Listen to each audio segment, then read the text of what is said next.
Bonjour Zainab. Bonjour. Donc, est-ce que tu peux te présenter brièvement? نوقفوا قلت لك انا موجود لو كنت تسوي انا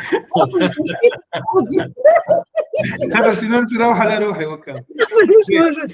تبدا بصابر بعد زينب je pense. Bonjour ça, bonjour ça. Oui, ok. Et tu dis merci d'avoir accepté l'invitation.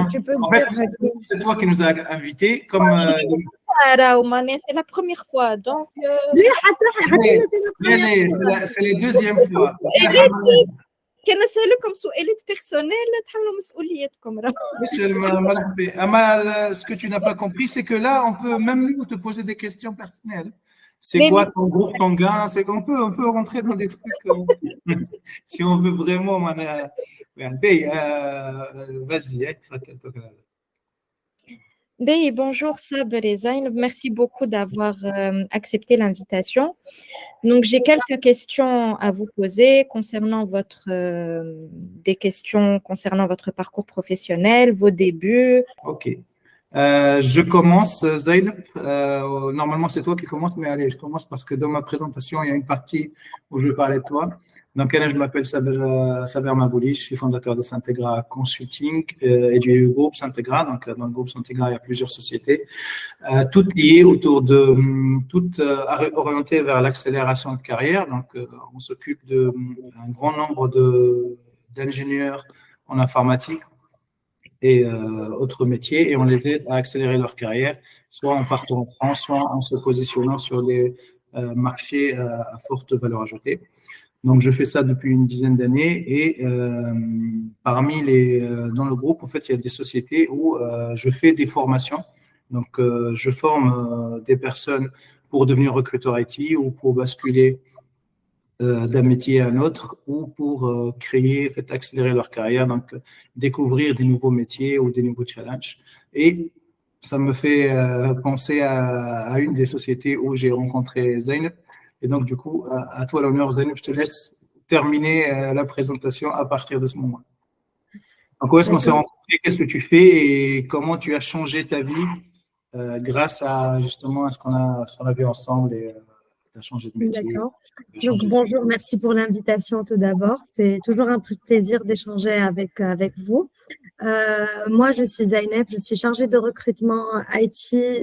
Aujourd'hui, ça fait 3 ans que je suis chargée de recrutement IT.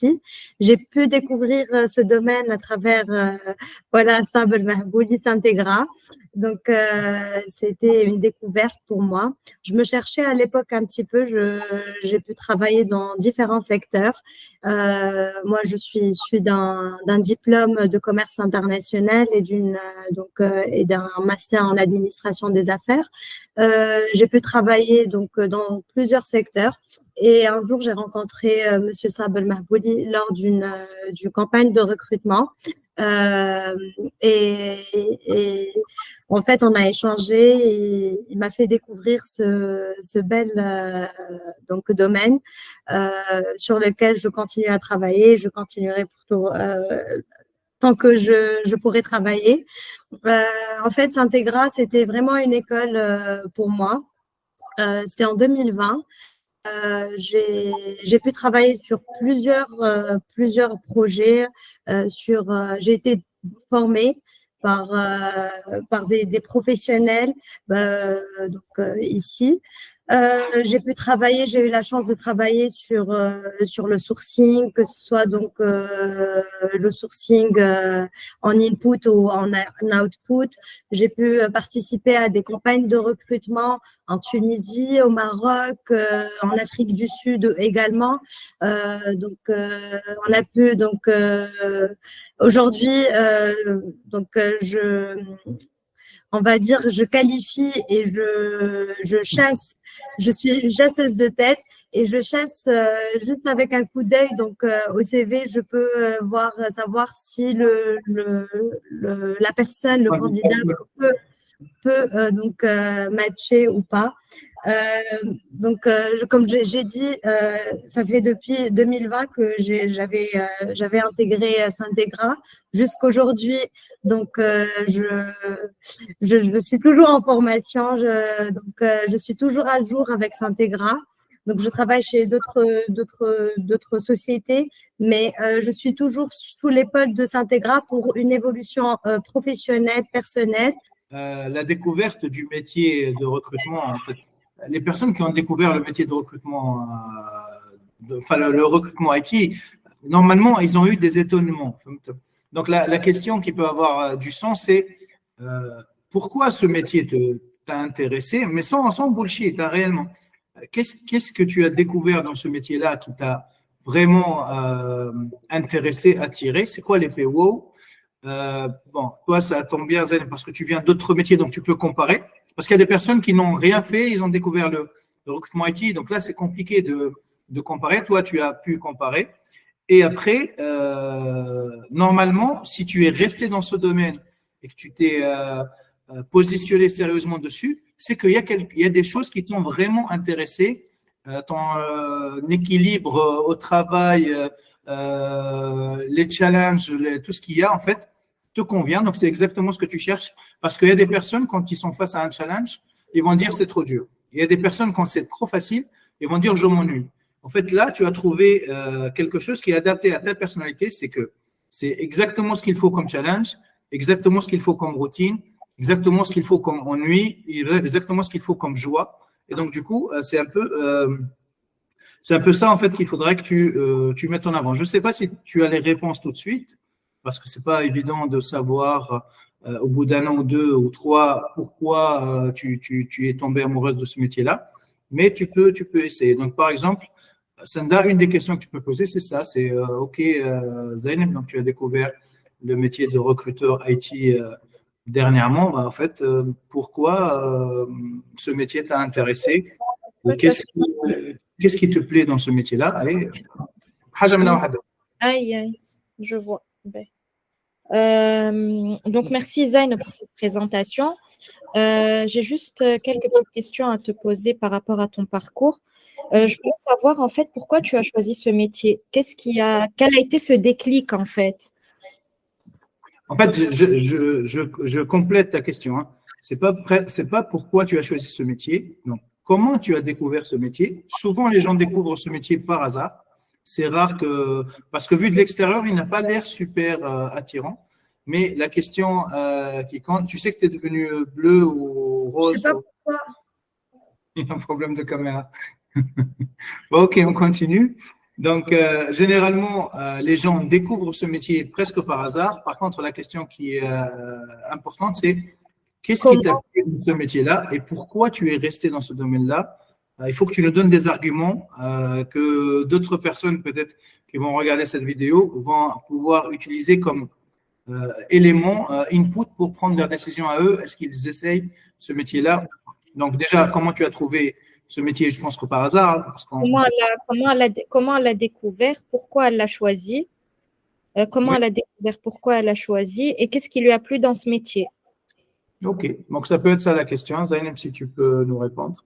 Donc, comment tu as découvert le métier de recruteur IT? Moi, j'ai découvert le domaine du recrutement IT lors d'un événement, une campagne de recrutement en Tunisie qui a été donc organisée par Syntegra.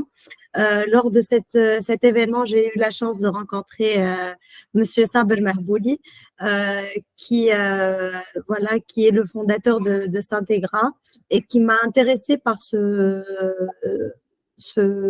domaine. Moi, je suis issue de deux diplômes, un diplôme de commerce international et un diplôme administration des affaires. Je ne suis pas du domaine. Et ce qui m'a vraiment donc attirée dans ce domaine, c'est le fait, comme dit Saber, si tu as un rêve, on va le réaliser. Donc, et voilà, donc c'est une évolution continue. C'est moi qui dis ça. Moi, j'ai dit ça. Oui, si c'est ton rêve, on va le réaliser. Tu le disais toujours. Et voilà, donc s'il y a quelqu'un qui veut partir en France, devenir ingénieur, il te dit, je suis là pour te former, pour te faire monter en compétences et pour te présenter. Donc, Sabre Mahbouli, c'est une école, il est très connu, donc que ce soit sur le marché tunisien ou français, on ne va pas se le cacher après. Du En coup, fait, Senda, je me rappelle, là, j'ai quelques souvenirs qui reviennent avec Zaineb. En fait, dans le métier de recruteur IT, il n'y a pas forcément d'école pour devenir recruteur IT. Il y a des qualités humaines, il y a des compétences et des skills que les personnes sont censées avoir pour réussir dans ce métier-là. Malheureusement, en fait, les clients ne les voient pas toujours. Donc, ce que dit Zaineb, pourquoi nous, on aide les gens à réaliser leurs rêves?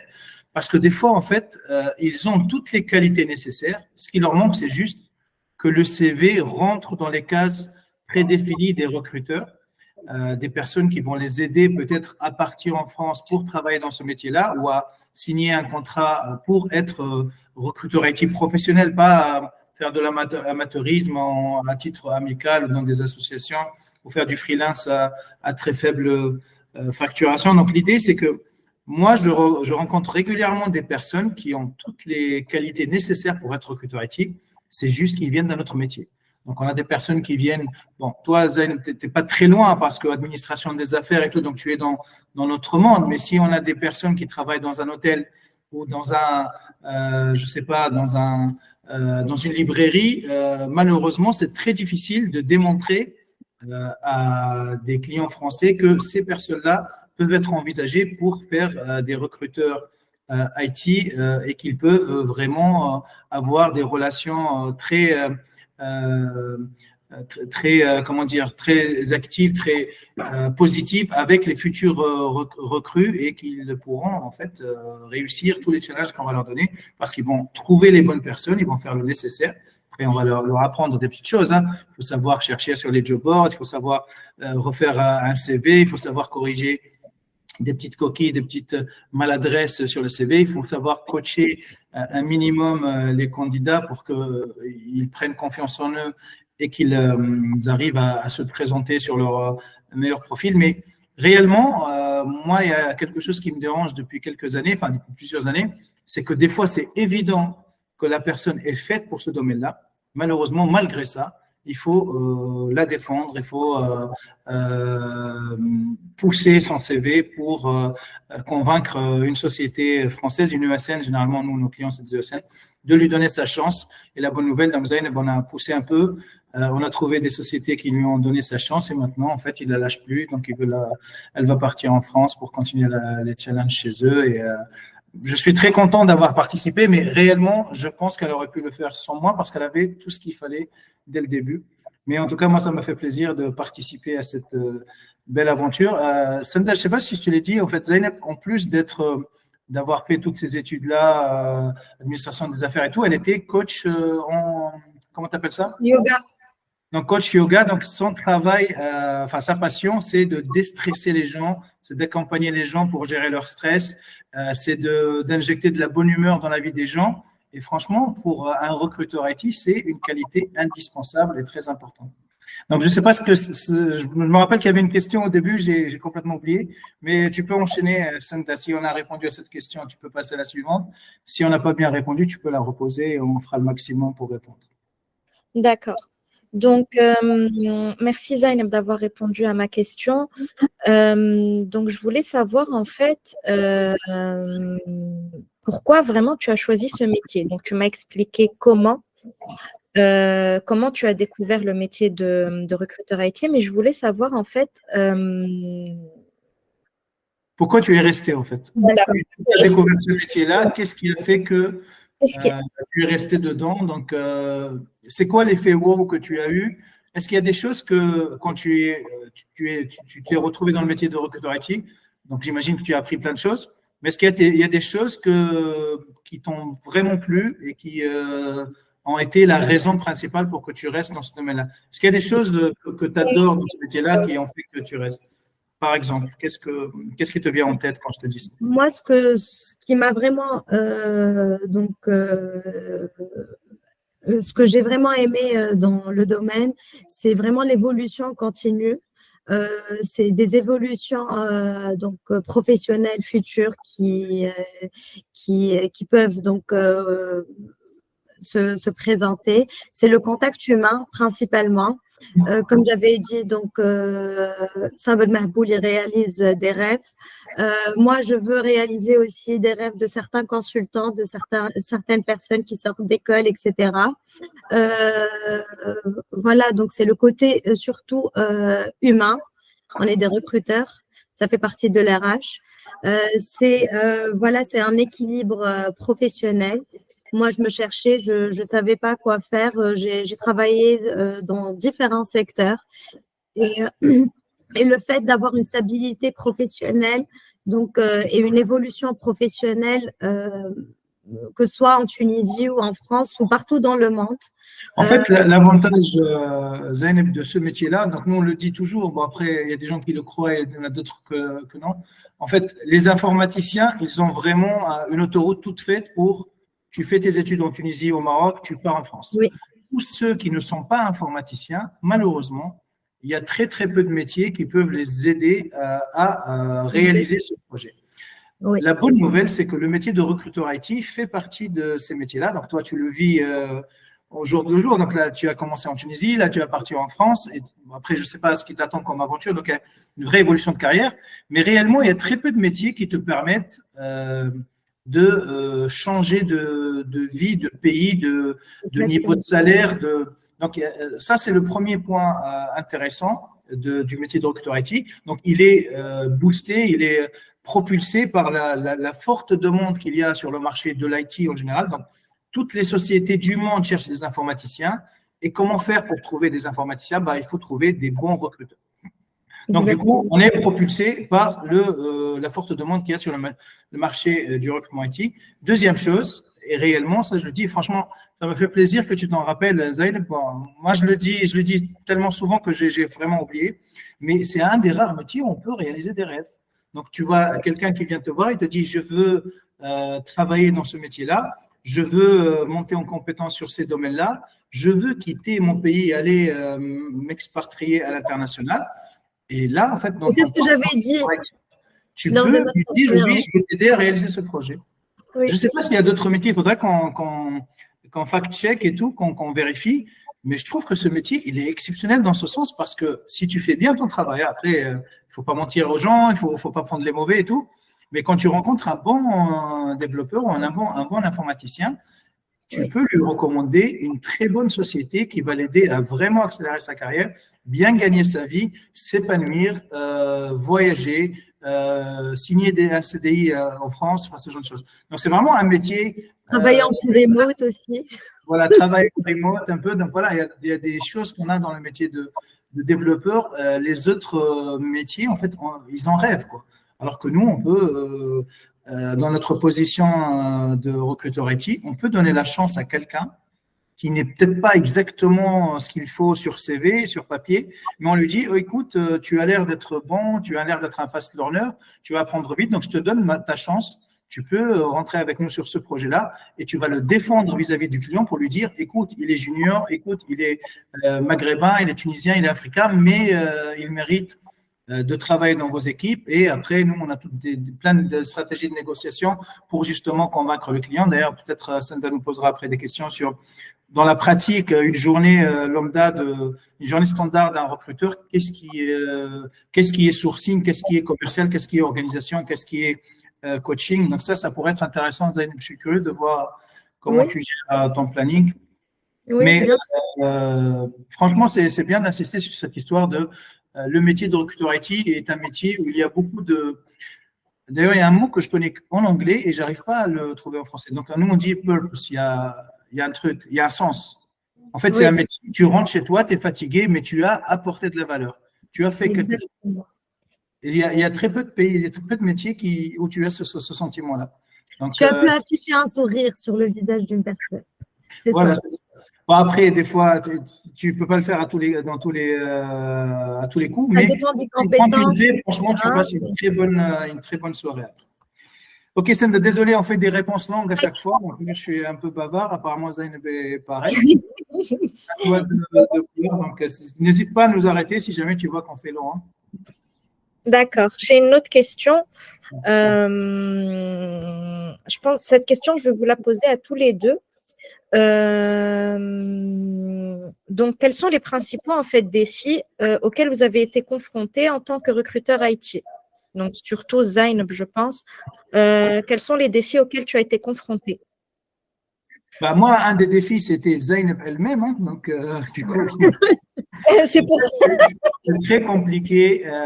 Je te dis, moi, j'ai un gros problème. C'est pas un problème, en fait. C'est un avantage colossal que j'ai. C'est que j'arrive à voir des choses que mes clients ne voient pas tout de suite. Donc, quand on rencontre des milliers de personnes chaque année, en fait, on a une sorte de sixième sens qui se crée. Et donc, des fois, on voit quelqu'un, on dit, enfin, on arrive à voir le potentiel. Voilà, c'est ça. Donc, on oublie le CV. Moi, les CV, je m'en fous. Les entretiens eux-mêmes ne sont pas super pertinents. Il y a des gens qui sont juste bons en entretien. Ils ne sont pas travailleurs, ils ne sont pas courageux, ils ne sont pas passionnés, ils ne sont pas humains, en fait, ils s'en foutent, en fait, ils veulent juste réaliser leur projet, leur carrière, et donc ils sont prêts à utiliser tout le monde pour ça. C'est pas un défaut, je me permets pas de juger, c'est pas grave, l'égoïsme peut être perçu comme une qualité en entreprise, mais il y a des gens qui sont tellement bienveillants, qui sont tellement passionnés, qui sont tellement au service des autres, qui sont tellement communicants, qui sont tellement patients avec les gens, ils ont le sens de l'écoute, ils sont souriants. Cela, c'est exactement ce qu'il faut dans notre métier. Donc, je m'en fous de ce que tu as fait comme école derrière. Est-ce que tu as fait d'école d'anglais? Est-ce que tu as fait du commerce international? Est-ce que tu as fait du SIRH? Ah, c'est possible. Est-ce que tu as fait de l'informatique? C'est pas un problème. À partir du moment où tu es un people person, donc tu aimes les gens, tu es sociable, tu es communicant, et que tu es bosseur, et que tu as la tête bien faite, et que tu es un fast learner, tu vas apprendre ce métier et tu vas adorer. Donc, moi, les challenges que j'ai, c'est que souvent, je vois le potentiel tout de suite. Par contre, il me faut plusieurs mois, plusieurs semaines, plusieurs années parfois pour convaincre un de mes clients d'adhérer à ma vision et pour justement réaliser le rêve de quelqu'un qui a vraiment sa place en France, qui a vraiment sa place dans ce métier. Malheureusement, parfois, il faut qu'il fasse une formation, il faut qu'il fasse un premier entretien, un deuxième, un troisième, il faut qu'on repasse le CV. Après, il faut qu'on arrive qu'on temporise pour attendre le bon moment. Il faut qu'on commence par une petite mission qui ne nous plaît pas exactement pour aller vers la mission qui nous plaît. Donc, le challenge, c'est ça. Et après, la bonne nouvelle, c'est que maintenant, j'ai de plus en plus de personnes autour de moi qui me font confiance. Donc, quand je présente Zainab ou quand je présente quelqu'un à un de mes clients, il me dit, écoute, je ne vois pas le potentiel que tu as vu. Par contre, je sais que tu te trompes rarement, donc allez, on y va, je teste. Donc ça, c'est un des premiers challenges qui me vient à l'esprit. Après, Zainab, je te laisse en parler toi. Peut-être que j'ai d'autres challenges. Bon, après, on avait tous le challenge Corona, le challenge de gérer notre planning super chargé. Il y a plein de challenges, mais dans le métier de recrutement IT, je pense que c'est surtout ça. Parfois, voire souvent, tu vois le potentiel très tôt et malheureusement, il faut que tu arrives à convaincre les autres de le voir avec toi. Donc, c'est un gros challenge, mais avec le temps, franchement, en créant un réseau bienveillant autour de nous, on arrive à avoir des personnes qui partagent avec nous cette qualité ou cette nécessité de donner la chance à quelqu'un, de le voir sur le terrain, de l'accompagner, de l'aider, de le coacher, de le former. Et après, généralement, si on a bien fait notre travail, en fait, il se dévoile enfin, donc après quelques mois, quelques années. Et là, on ne le regrette pas du tout et on est satisfait, on est fier d'avoir fait tous ces efforts-là. Et c'est ça ce que je te dis tout à l'heure, Sanda et Zainab, c'est de la bonne fatigue. Quand on arrive à réaliser un rêve, donc quelqu'un qui n'y croyait pas au début et qui a suivi nos conseils et après il se retrouve en France ou qu'il crée sa société alors qu'il rêvait de créer une société, il ne savait pas par où commencer. Quand on reçoit un mail de remerciement, un message de remerciement, hier je vous ai partagé un petit message de remerciement que j'ai eu sur le WhatsApp. Franchement, ça fait partie des petits messages. Dès que tu reçois ce message, tu dis, allez, je vais continuer dans ce métier 10 ans encore. Tu regagnes 10 ans, en fait, de charge positive. Allez, Zainab, désolé, j'ai fait long comme d'hab. Donc, je te laisse parler. C'est quoi les challenges? Qu'est-ce qui est challengeant dans ton métier de recruteur IT, dans ton day-to-day? Pour un recruteur IT aujourd'hui, son premier challenge, on va dire, c'est de trouver les bonnes ressources pour des besoins spécifiques. donc des clients. C'est vraiment le premier challenge qu'on rencontre. Après, il faut toujours être à jour. La technologie, l'IT est toujours en évolution. Il faut toujours être à l'écoute des nouvelles technologies. Voilà, donc il y a de nouveaux profils Comment tu fais ça, Zen? Comment tu sais, par exemple, qu'il y a une technologie qui est en déclin et que tu te dis, il faut que j'arrête de m'intéresser à cette techno et que je me positionne sur autre chose? C'est le day-to-day. En fait, par exemple, moi, je sais que sur les 3 dernières années, j'entends de moins en moins parler de PHP. Donc, je me dis, ça, c'est un métier qui est en train de disparaître. Comment tu fais, toi, une fois que tu as cette information-là, ou quand tu as un doute de ce type-là, qu'est-ce que tu fais dans ton réseau, de ton côté? Tu mènes ton enquête, comment tu fais? En fait, moi, j'ai un petit secret. Je suis toujours en formation, donc c'est mon petit secret. Donc, vu que j'ai pu connaître Syntegra depuis 2020. Du coup, donc je suis toujours en formation. On m'envoie, même si je ne suis plus chez Syntegra aujourd'hui, mais je suis toujours dans leur backlog et on m'envoie régulièrement des nouveautés par rapport à ce qui se passe, etc. Donc, je ne sais pas si tu te rappelles, Stable Cobol, c'est une très ancienne technologie et qui a repris aujourd'hui, qui est très demandé aujourd'hui. Oui, on a une forte demande. 3 ans en arrière, donc si tu te rappelles, tu formais des cobols, etc. Et tu avais dit que même si c'est mort, ça va revenir. Et c'est revenu. Du coup, 3 ans après, c'est revenu. Du coup, voilà, il faut toujours rester. C'est les contacts, voilà, c'est les formations, c'est ça. Donc, Et donc là, c'est les technos qui disparaissent. Donc là, c'est avec cette même méthode que tu découvres qu'il y a une nouvelle techno qui est en train d'apparaître, qui est en train de prendre des parts de marché. Aussi à travers les JS plein de fois. Tu te dis, allez, il faut que je me positionne là-dessus, il faut que je comprenne ce qui se passe sur cette techno. Aussi, il y a une autre manière quand je reçois de nouveaux besoins avec des technos que je ne connais pas, ou des technos qui se rajoutent, des frameworks ou autres. Donc, je m'informe à travers, bien sûr, ce n'est plus un secret, ChatGPT, etc. Du coup, voilà, c'est aussi, donc ça se fait au fur et à mesure de l'évolution des choses. Si c'est quelque chose d'imminent et qui n'a pas encore apparu sur le marché, ça va se faire à travers les formations, les mails que je reçois de Syntegra. Sinon, c'est à travers les besoins que je reçois tous les jours pour travailler dessus. Il y a des technologies que je découvre, il y a des technologies qui ne s'affichent plus, etc. Donc, ça dépend vraiment. C'est un environnement qui change. Il y a un truc que tu as dit, Zayn, qui me fait penser à plein de questions qu'on nous pose sur les réseaux sociaux, sur les Syntegra Institute, sur les formations. Senda, je parle sous ton contrôle. C'est cette histoire de suivi après la formation. En fait, les gens ne nous croient pas quand on leur dit, voilà, tous ceux qui vont voir lors de ce type de podcast, c'est des gens que j'ai formés il y a 3 ans, 5 ans, 6 ans, et avec qui on est resté en contact. Parce que comme tu dis, Zainab, c'est une formation continue en fait. Le métier change, la loi change, les procédures administratives changent, les technos changent. Et donc, du coup, quand tu rentres dans notre réseau, même si après, bien sûr, tu trouves des opportunités, tu vas travailler avec des ESN, tu vas quitter le pays, tu vas aller en France et tout. Nous, on reste en contact et on a ce réflexe de vous dire, attention, il y a un truc qui change. Attention, il y a des nouveautés. Après, c'est pas juste un truc, attention, hein, c'est bon, on se prend un café, on discute tous ensemble, on fait beaucoup d'événements, nous, toutes les semaines, des trucs autour de la gastronomie, de l'art, ce genre de choses. Et à chaque fois, on en parle.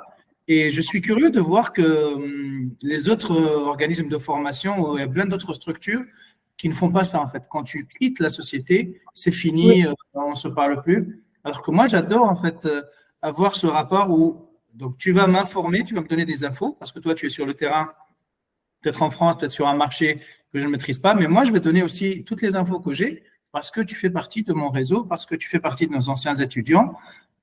Parce que tu es reconnaissante aussi, on reçoit des cadeaux toutes les semaines. Donc ça fait vraiment plaisir. Mais ça, c'est une question, Sanda, qu'il faut qu'on adresse plus sérieusement parce que je sais qu'il y a beaucoup de personnes qui ne nous croient pas quand on leur dit on va vous suivre pendant la formation, mais on va aussi vous suivre tout au long de votre accélération de carrière, de votre parcours, donc plusieurs mois, plusieurs années après la formation. Il faudrait qu'on essaye de mettre ça en avant. Je ne sais pas comment on va faire, mais on va essayer d'avoir un maximum de comment on appelle ça. En tout cas, pour ma part, jusqu'au jour d'aujourd'hui, je suis toujours formée, donc je suis toujours informée. Que ce soit à travers mon adresse mail, à travers l'intranet, donc je suis toujours formée et c'est ce qui est intéressant, donc vraiment pour mon évolution professionnelle.